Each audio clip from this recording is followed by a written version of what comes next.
안녕하십니까, 이은혜라고 합니다. 이런 집회는 좀 처음인데 저는 오늘은 그 코로나 방역은 앞에서 다른 분들이 많이 하셔서 보수주의에 대해서 이야기를 좀 하고 싶습니다. 박근혜 대통령 탄핵 사건 이후에 우리나라 보수주의는 씨가 말랐다, 이제 이런 이야기를 하고, 많은 국민들이, 우파 국민들도, 그리고 보수를 지향하는 국민들도 나는 보수주의자라 이렇게 말하는 것을 부끄러워하는 시대가 되었습니다. 그리고 좌익들은 이 대한민국을 사랑하는 이 애국 시민들을 틀딱이라고 하면서 비웃었습니다. 그런데 저는 지금이야말로 우리가 보수주의자라는 것을 크게 목소리를 내어야지 된다고 생각하고, 우리가 보수해야 되는 것이 무엇인지를 다시 한번 생각해야 된다고 생각합니다. 왜냐면은요, 보수는 그냥 옛날 것을 지키는 것이 아닙니다.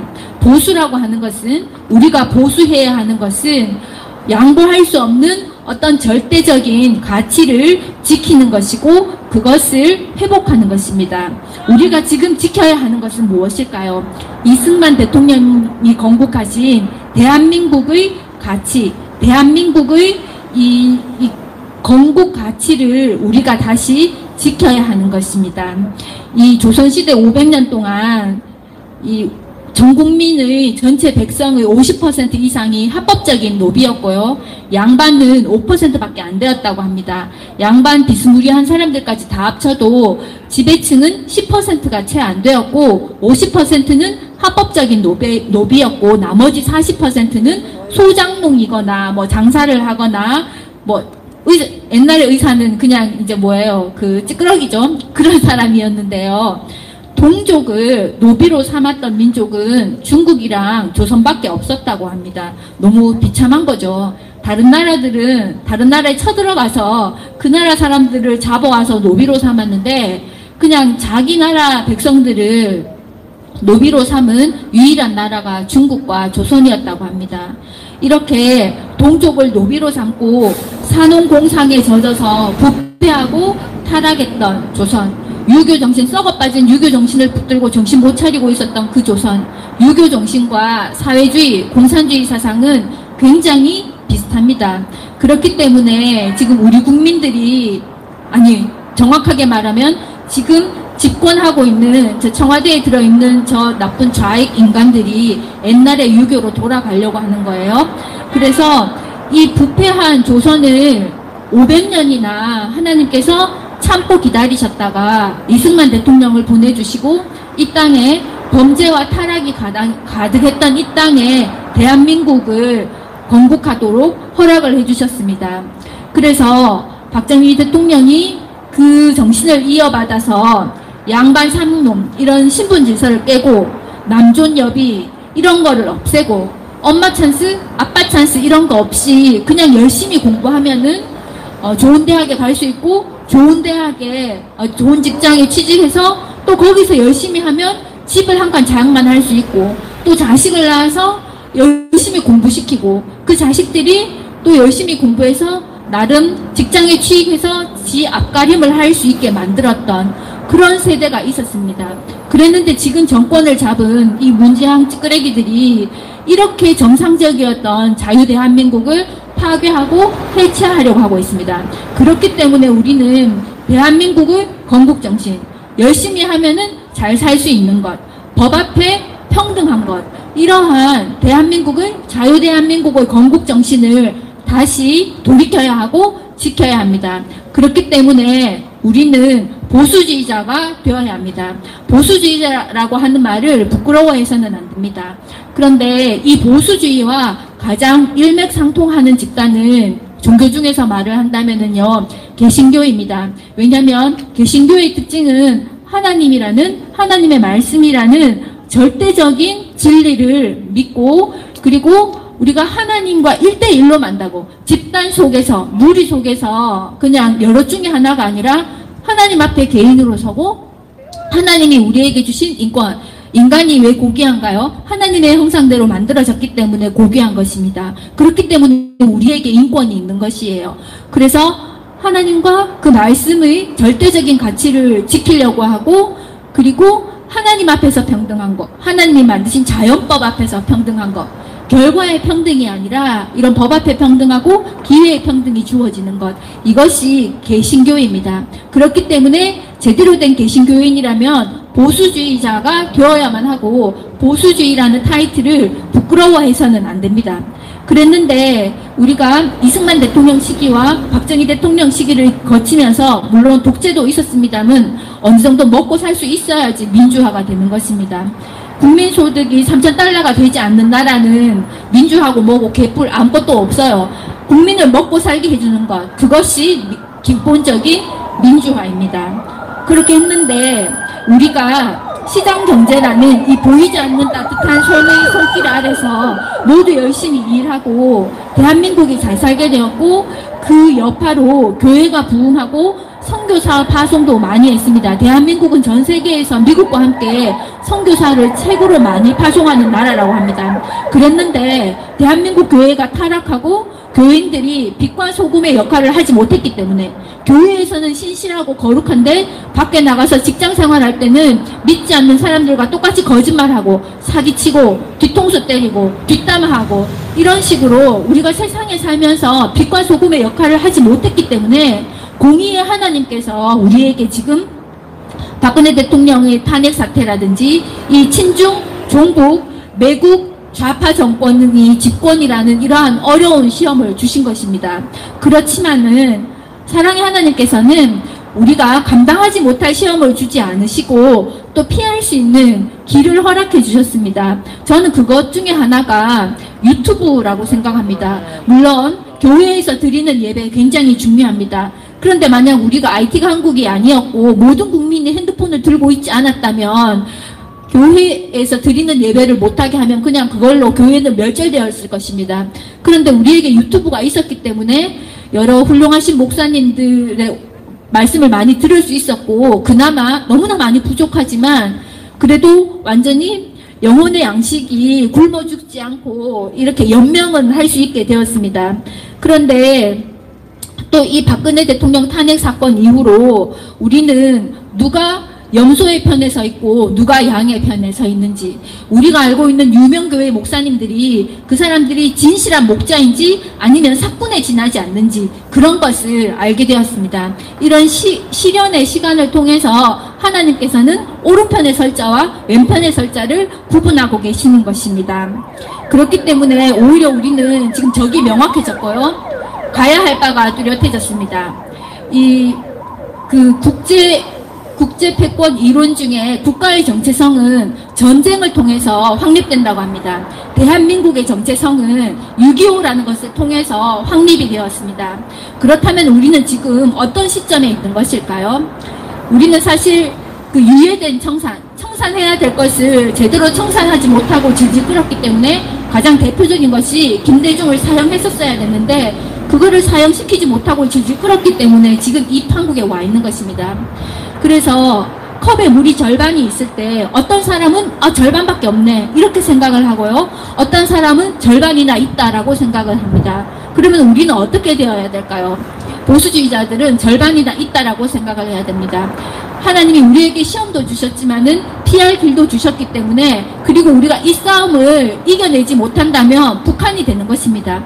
중국이 되는 것입니다. 거기에 무슨 예배의 자유가 있고 언론의 자유가 있으며 신체의 자유가 있고 무슨 거주 이전의 자유가 있습니까? 우리가 이 싸움을 이겨내지 못하면은 북한이 되고 중국이 되는 것입니다. 그렇기 때문에 지금 우리가 지나고 있는 이 시기는 제2의 건국운동이고 제2의 독립운동입니다.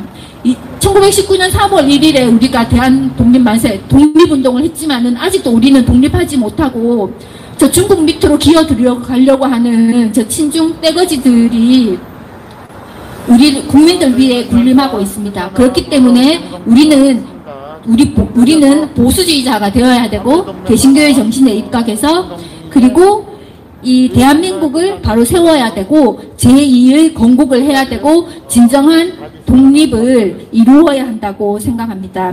지금 미국과 중국이 투닥투닥 하고 있는데요, 그것은 바이든이 좀 애매하기는 합니다만 지금은 단순히 미중 무역 전쟁이 아니라 미중 패권 전쟁이고 이것은 이념 전쟁이고 종교 전쟁입니다. 개신교와 그렇지 않은 특히 이슬람 간의 종교 전쟁이라고 할 수 있습니다. 그러면 왜 한국 교회를 핍박하는 걸까요? 기본적으로 사회주의자들, 공산주의자들은 개신교와 한 아래에 같이 살 수가 없습니다. 그거는 다 아시죠?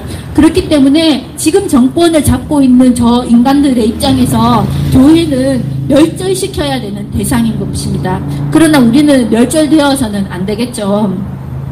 그렇기 때문에 왜 코로나를 핑계로 교회만 탄압할까요? 그것은 대한민국 교회가 망하고 더 이상 선교를 하지 못하게 해외에 선교사를 파송하지 못하도록 파괴시키려는 그런 전쟁입니다. 종교 전쟁입니다. 그렇기 때문에 우리는 더욱더 정신을 바짝 세우고 열심히 기도해야 된다고 생각합니다. 사실 저는 날라리 크리스찬이라 기도라고는 밥 먹을 때 식사기도밖에 안 하는데 여기 지금 모이신 많은 애국 시민들과 이게 독실한 교인분들 앞에 기도해야 된다 이렇게 말을 하니까 되게 좀 죄송하고 송급스럽기는 합니다. 근데 지금 우리가 회개하고 하나님 앞에 바로 서지 않으면 앞으로 우리는 더한 탄압을 받게 될 것이고 북한이 되고 중국처럼 될 것입니다. 교회가 폭파되고 교인이라는 이유로 처형이 될 것입니다.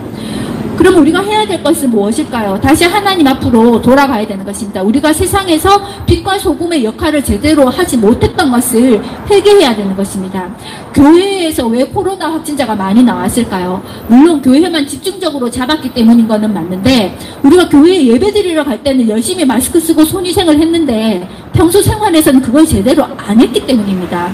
그러니까 밖에서 개인위생에 철저하지 않아서 묻혀온 코로나를 그걸 가지고 교회를 갔는데 교회를 집중적으로 검사하니까 교회에서 코로나 환자가 많이 나온 거예요. 이거는 하나님께서 우리에게 메시지를 주시는 거라고 생각합니다.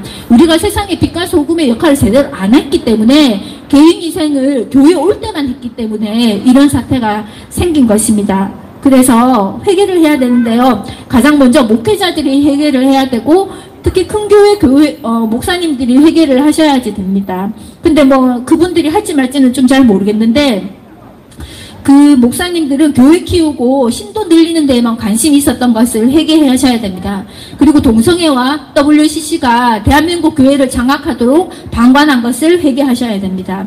그리고 직분자들, 집사, 권사, 장로 이런 직분자들이 교회에서 직분 믿고 갑질하고 초신자들을 괴롭힌 것 그리고 교회에서는 거룩한 척 하면서 세상에 나가서는 무신론자보다 더 더럽게 살았던 거 이런 거를 반성해야지 됩니다. 회개해야 됩니다. 그리고 우리 그냥 일반 평신도들도 또 회개를 해야 되고 하나님 앞에 나가야 된다고 생각됩니다. 우리가 먼저 그 나라와 그 의를 구한다면은 하나님께서 우리에게 좋은 대선 후보를 허락해 주실 것이라고 믿습니다. 대선 후보가 반드시 크리스찬이어야 하는 것은 아닙니다.